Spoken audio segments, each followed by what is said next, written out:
Welcome back to our channel మన మమతల కోవెల. అందరూ ఎలా ఉన్నారండి? ఈరోజైతే ఒక మంచి స్వీట్ ఐటమ్ అండి, గుమ్మడికాయ హల్వా.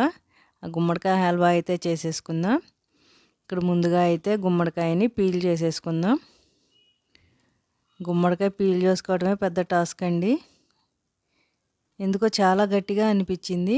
పీల్ చేయటమే చాలా టైం అయితే పట్టింది. గుమ్మడికాయని పీల్ చేసేసి ముక్కలుగా అయితే కట్ చేసుకొని లోపల ఉన్న పీచు గింజలు అయితే తీసేసుకుందాం.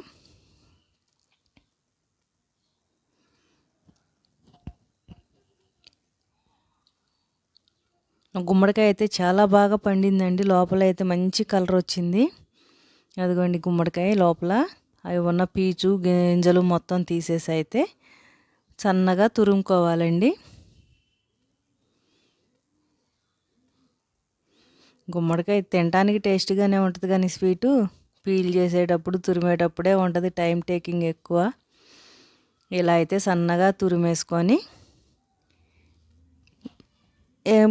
కొంచెం లావు తురుముకున్నాం అనుకోండి, వేగడం టైం పడుతుంది. సన్నగా తురుముకున్నామంటే తురుముకోవటం టైం పడుతుంది. అలా అయితే మొత్తం తురుముకున్న తర్వాత కిచెన్లోకి అయితే వచ్చేసామండి.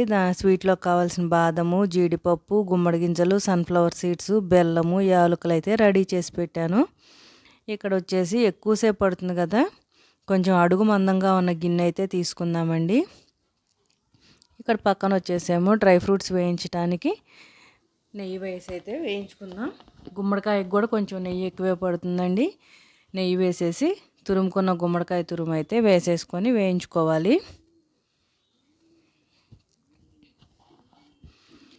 ఇలా సిమ్లో పెట్టి అయితే వేయించుకోవాలండి. గుమ్మడికాయలో పచ్చి వాసన అంతా పోయి మంచి ఫ్లేవర్ వస్తుందండి గుమ్మడికాయ వేగిన తర్వాత.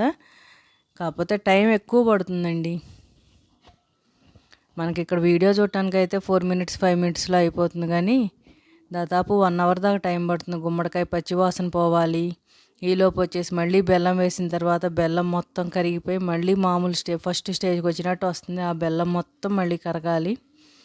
అలా కొంచెం టైం పడుతుంది, కానీ తినడానికి టేస్ట్గా అయితే బాగుంటుందండి. కాకపోతే ఓపిక్గా చేసుకుంటేనే కదా ఏదైనా. ఇక్కడైతే డ్రై ఫ్రూట్స్ వేస్తున్నాను. పక్కన స్టవ్ మీద గుమ్మడికాయ అయితే వేగుతూ ఉంటుంది సిమ్లో. కాకపోతే కంటిన్యూషన్ అక్కడే ఉండి తిప్పాల్సిన పని ఏమి ఉండదండి. గుమ్మడికాయలో కూడా కొంచెం వాటర్ ఉంటుంది కదా, మధ్యలో అలా కలుపుతూ ఉండొచ్చు. దగ్గరకు వచ్చే టైంలో మాత్రం కొంచెం దగ్గరే ఉండి కలుపుకోవాలండి. ఇప్పుడు ఇంత కనిపిస్తుంది కదా, వేగిన తర్వాత చూడండి అసలు ఎంత అయిపోతుందో, మెత్తగా కొంచెం వస్తుంది.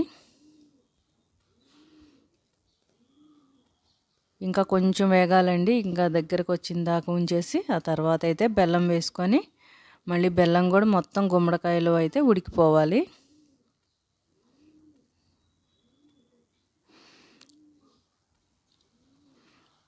ఈ స్టేజ్లో అయితే దగ్గరకు వచ్చిన తర్వాత బెల్లం వేసుకొని, ఈ బెల్లం మొత్తం కరిగిపోతుంది కదండి, మళ్ళీ లిక్విడ్ స్టేజ్కి వస్తుంది. మళ్ళీ కూడా మొత్తం గుమ్మడికాయ బెల్లం కలిపి ఉడికిన తర్వాత మళ్ళీ ఇదే స్టేజ్కి రావాలి. మనకు వీడియోకి వచ్చేసి లెంత్ ఎక్కువ అవుతుందని అయితే కట్ చేసేసాను. ఇదిగోండి ఇలా వస్తే స్టవ్ ఆఫ్ చేసుకోవచ్చు. కలర్ మారిపోతుంది చూడండి. ఇక్కడ ఏం వేయలేదు. ఈ స్టేజ్లో కొంచెం యాలకుల పొడేసి ఇంకో 5 minutes ఉంచుకొని అయితే సర్వ్ చేసుకోవచ్చు.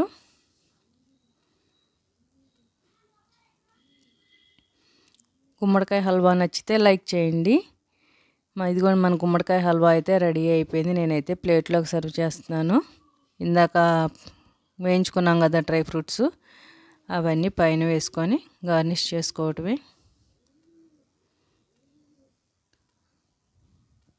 టేస్ట్ అయితే చాలా బాగుందండి. మా పిల్లలకు కూడా బాగా నచ్చింది.